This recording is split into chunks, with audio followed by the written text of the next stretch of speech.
It was a crisp Saturday morning when I walked into the lake house. The smell of fresh coffee and gourmet pastries filled the air as laughter echoed from the living room. It was my sister's birthday, and as usual, my family had gone all out. The lake house was beautiful, large windows showing off the calm water below.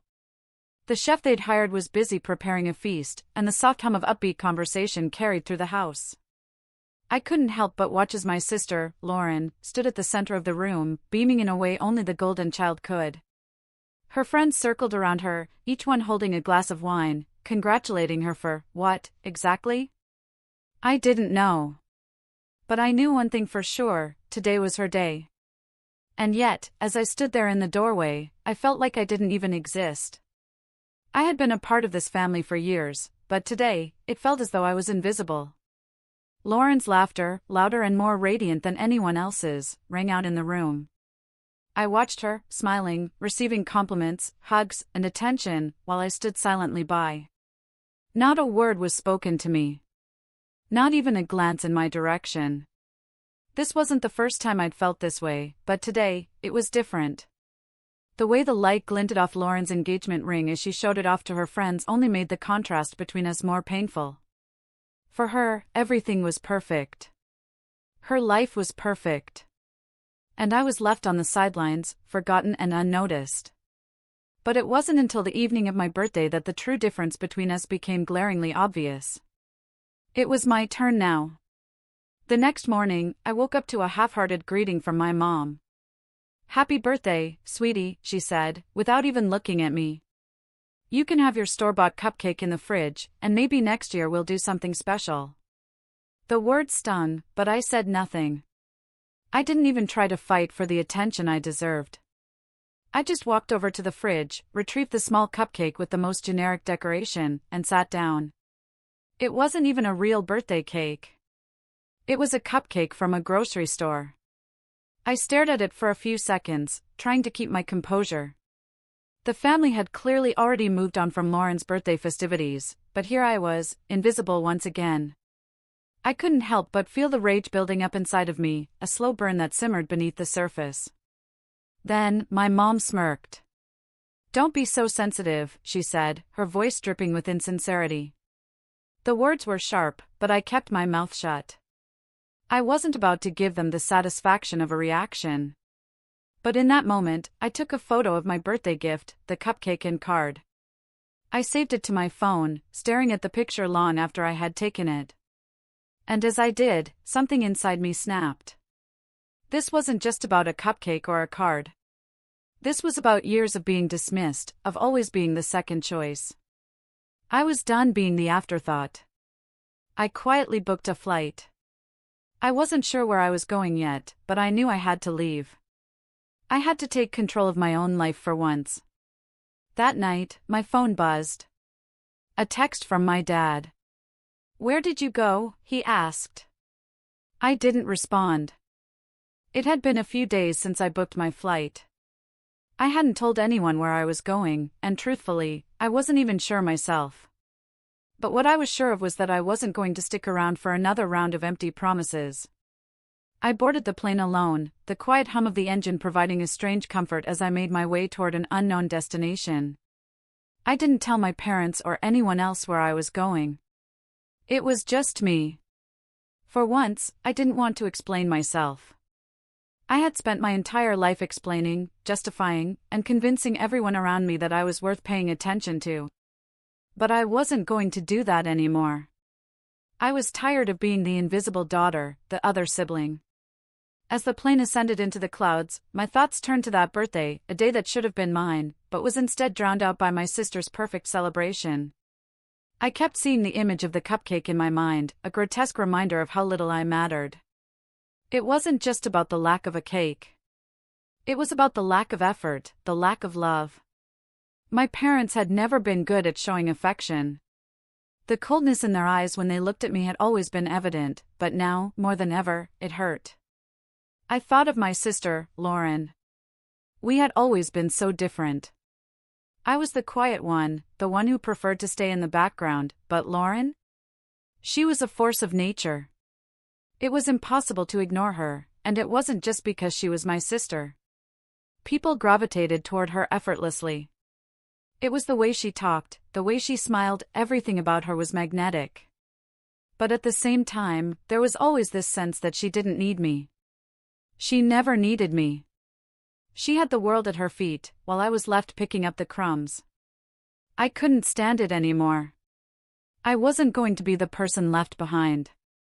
And yet, the more I thought about it, the more I realized how deep this had run, how ingrained this pattern of behavior was in our family dynamic. My sister had always been the favorite, and no matter how much I tried to prove myself, nothing was ever good enough. I had tried to make peace with it over the years, tried to convince myself that it was okay to be the quiet one, the one who didn't rock the boat. But after that birthday, something inside me broke. I had spent too many years justifying my worth, making excuses for their neglect. It wasn't just that I had been overlooked, it was the fact that my entire life had been reduced to nothing more than a series of overlooked birthdays, unnoticed achievements, and unspoken words. Now, I was done. As the plane descended toward my destination, I could feel my heart racing. It wasn't just a trip to get away. It was the beginning of something else. A chance to reclaim my life and my story. And if I had to go alone, then so be it. The stakes were high. I had nothing left to lose. The night before my flight, I couldn't sleep. I lay in bed, staring at the ceiling, the events of the past few days replaying in my mind like a broken record. It was hard to silence the thoughts of my sister's birthday, the extravagant celebration they threw for her while mine was reduced to a single cupcake. And what hurt the most wasn't just the disparity in the celebrations, it was the indifference in their eyes. My parents had never been good at expressing love, but now, it felt as if they barely even cared about me. I thought back to my childhood. It was always the same, Lauren was the shining star. Everyone loved her. And I was just there. I did my best to make them proud, to be the good daughter, the obedient one. But nothing ever seemed to matter. Lauren was the one who got the praise, the attention, and the admiration. No one ever saw me, at least, not the real me. In high school, it was Lauren who excelled. She was the popular one with a circle of friends who adored her. Me? I was the quiet one, the bookish one. I never quite fit in, and somehow, it never seemed to bother her. She never had to work hard for acceptance, it came effortlessly. I spent my teenage years watching her and wondering what it would be like to have that kind of ease. The ease of being loved. But what about me? What was I worth? Was I nothing more than a shadow of my sister's bright light? Every year, every birthday, it was always the same. There was never anything special for me. My parents would say, "We'll do something next year," but next year never came. The cycle repeated.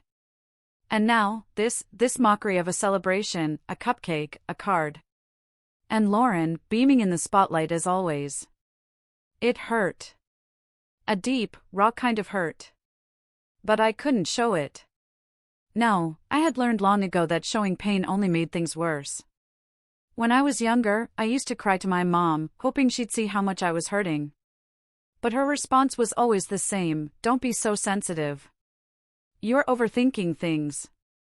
Was I overthinking things? I didn't know anymore. But this feeling, this unrelenting ache that lingered in my chest, it wasn't something I could ignore. It had built up over the years, each small hurt compounding into something much bigger. It was a betrayal, not just from my family, but from the person who was supposed to care about me the most, my sister. I had given up on asking for more.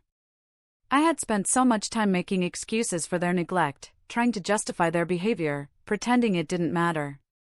But the more I thought about it, the more I realized it wasn't just about a birthday. It was about the years of emotional neglect. It was about always being the second choice, always being invisible. As the plane touched down, I realized something. This trip wasn't just an escape. It wasn't just about getting away for a while. No. This was my turning point. I wasn't going to let this go on any longer. I was finally going to make a change, take control of my life, and get what I deserved. It wasn't about revenge at first, it was about self-respect. About recognizing that I deserved better, that I wasn't going to be the invisible sister anymore. But the more I thought about it, the more I realized it was time to finally show them what it meant to be overlooked. I had been silent for too long. Now, I would be heard. I arrived at my destination, a cozy little cabin by the mountains, far away from the chaos of my family and the weight of their expectations. The air was crisp, and I could feel the weight on my shoulders slowly lifting as I stepped off the plane and into my new reality. I had left behind everything that reminded me of the empty birthday celebrations, the fake smiles, and the relentless comparison to my sister. I was free. But for the first time in my life, I wasn't just free, I was determined. Over the next few days, I spent time focusing on myself. I explored the area, treated myself to a spa day, and started to heal. But, somewhere in the back of my mind, the question remained, how could I make them understand? How could I make them feel the same way I had felt for years? The answer came to me when I least expected it. It wasn't just about taking a break. It wasn't even just about healing my heart. No, I realized it was about showing them how deeply their actions had hurt me. It was about confronting the constant imbalance, the favoritism, and the lack of care. I had spent years hoping they'd come around, that they'd one day realize how much I mattered. But now I knew that wasn't going to happen. They were too comfortable in their ways, too used to me being the quiet, submissive daughter. And that's when I decided to do something radical, something that would truly make them see what they had taken for granted all these years. Revenge was not just about hurting them in the traditional sense. No. It was about making them feel the power shift in a way they never could have imagined. It was about proving that I had value beyond what they thought of me. It was time to take control of my future. I had been thinking about this for days, going over the plan in my mind. It was simple but effective. I was going to take away the one thing that had kept me tethered to them for so long, their influence over me. I made the decision that I would never return to the life I had left behind. The people who had hurt me, who had belittled me for years, would no longer have the power to control me. The moment I got back, I would make it clear that I was no longer their second choice. I was going to be a force of my own, independent and successful. The next part of the plan was more tactical. I had an opportunity to work on something that had always been a dream of mine, opening my own business. The timing couldn't have been more perfect. I had the financial freedom now, and with my parents' lack of support, they wouldn't be able to stop me. They'd never believe I could do it on my own, but I wasn't going to wait for their validation. I was going to make something of myself, and when I did, they'd have to watch. I knew it wouldn't be easy. There would be challenges, but I had the determination and the drive now to push through them. I started by reaching out to a few contacts I'd made in my line of work, people who respected me and could see my potential. I began outlining plans for my business and strategizing how I would make it happen. This was my turning point. No longer would I sit idly by, waiting for a birthday wish or a congratulatory word from my family. It was time to turn the tables. They wouldn't know what hit them. The weeks passed quickly as I poured all my energy into building my business. It wasn't easy, and there were moments when I doubted myself. I didn't have the safety net my sister had, or the financial cushion that came with being the family's favorite. But what I did have was an unwavering determination to prove them wrong. I stayed focused, working day and night, making connections, and slowly carving out a space for myself in a competitive market. Each small success, every positive email or encouraging phone call, felt like a victory. And with each success, I could feel my confidence growing. I was doing it on my own, without their help, without their approval, and without their constant belittling. And then, the big moment arrived. I had finally reached the point where my business was stable enough that I could show my family just how far I'd come. It was time to take my revenge. But this wasn't about petty tricks or malicious acts. No, this was about showing them the woman they had underestimated, the woman they had brushed aside, was now in control of her life. I knew I couldn't just make a grand gesture. That wouldn't have the same impact. Instead, I decided to take advantage of the family event that would inevitably take place, a celebration that my parents had planned for my sister's upcoming graduation. It would be the perfect setting for the moment I had been waiting for. Everyone would be there, and they wouldn't expect a thing. I bought my ticket back home, my heart racing with anticipation. I had thought this through, and I knew exactly what I had to do. As I walked into the lavish venue, this time as a confident, independent woman, I could feel their eyes on me. The smirks on my parents' faces when they saw me were gone, replaced by confusion and disbelief. I wasn't there to beg for their attention or approval.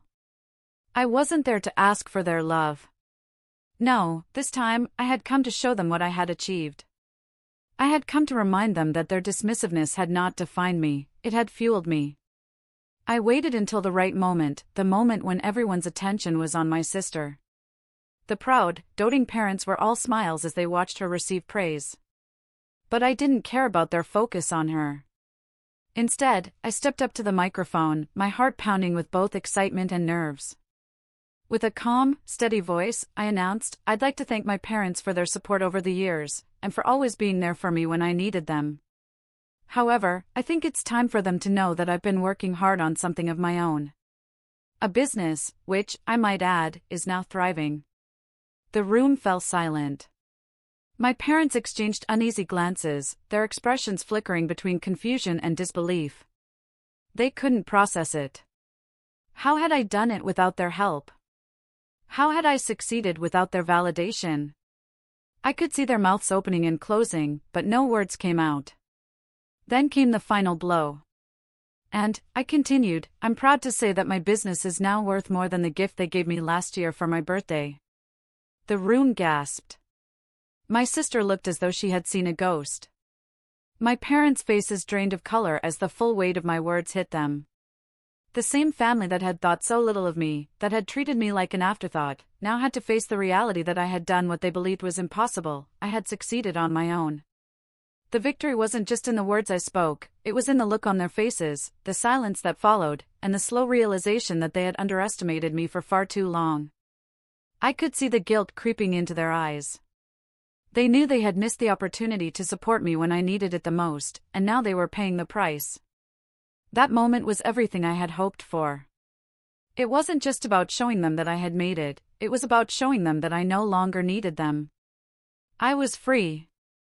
And I was finally in control of my own story. The silence in the room was deafening.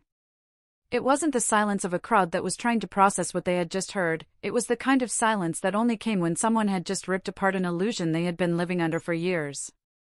My parents, my sister, and everyone else who had witnessed my success now had no choice but to face the undeniable truth. I had made something of myself without them, and they could no longer pretend like I was the weak, overlooked one in the family.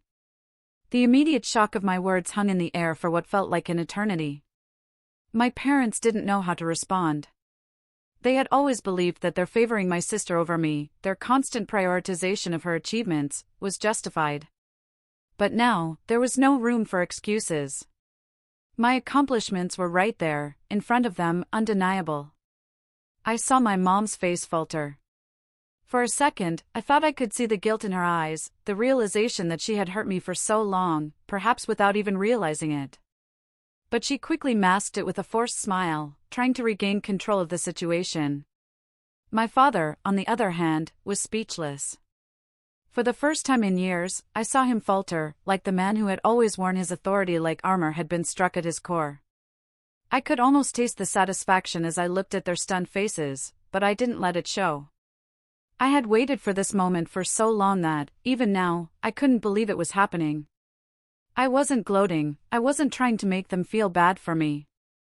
I was simply stating facts. I had worked hard for this moment. They hadn't given me the chance, but I had created one for myself. I took a step back and let the awkwardness of the moment sit with them. They didn't know what to do. Should they apologize? Should they ignore it and pretend like nothing happened? But the truth was, nothing could undo what had been said, and I wasn't there to offer them an easy escape. As I glanced at the crowd, I saw a few family friends who were watching with wide eyes. Some had always thought my sister was the golden child, the one with everything handed to her. They now realized that my quiet nature, the one they had once written off as being too sensitive, had been hiding a fierce determination to succeed. They didn't know my journey, my struggle, my sacrifices. But now, they were witnessing it all unfold in real time. But it wasn't just my family who needed to hear this. It was me, too. This was my moment of validation. I had needed this acknowledgement for so long, and even if my parents never gave it to me, I didn't need it anymore. I had proven my worth, not to them, but to myself. I could feel the weight of the years of hurt and disappointment lifting off my shoulders. I had become my own person, and no matter what my parents or anyone else thought, I was enough. I was worthy of success, love, and respect, something I had often doubted because of how they treated me. But not anymore. As the night continued, I stood in the corner of the room, watching everything unfold, letting it all sink in. My sister's face was tight with frustration, but even she couldn't argue with the facts. She had everything handed to her, while I had fought for every inch of progress I had made. The difference between us wasn't in our abilities, it was in the opportunities we were given. And now, everyone could see that I had done more with less. I didn't care if they apologized. I didn't need their apologies anymore. I had my life, my future, and my success. What mattered now was my independence. What mattered now was that I had broken free of the chains they had put around me, the ones they had used to control me, to push me aside, to keep me small. And I had done it on my own terms. When the night drew to a close, and I had thanked a few people for attending, I made my way to the exit. I could hear my parents calling my name in the background, but I didn't look back. I didn't need to explain myself to them. I didn't need to give them the satisfaction of knowing I was still seeking their approval. I had nothing left to prove. The flight I'd booked wasn't just to escape, it was to move forward, to continue my journey. As I boarded my flight the next morning, I felt lighter than I had in years. The weight of their disappointment, their judgment, no longer had a hold on me. I was free. The freedom I had yearned for had finally become a reality, and I was no longer confined by their expectations. The success I had achieved wasn't just financial, it was personal. It was the success of choosing my own path, of trusting myself, and of knowing that I didn't need anyone's approval to be proud of what I had accomplished. The final message from my father, the one that had pinged in my phone after I had left the house, was a simple text that read, "Where did you go?" I didn't respond. I didn't need to. I was exactly where I needed to be.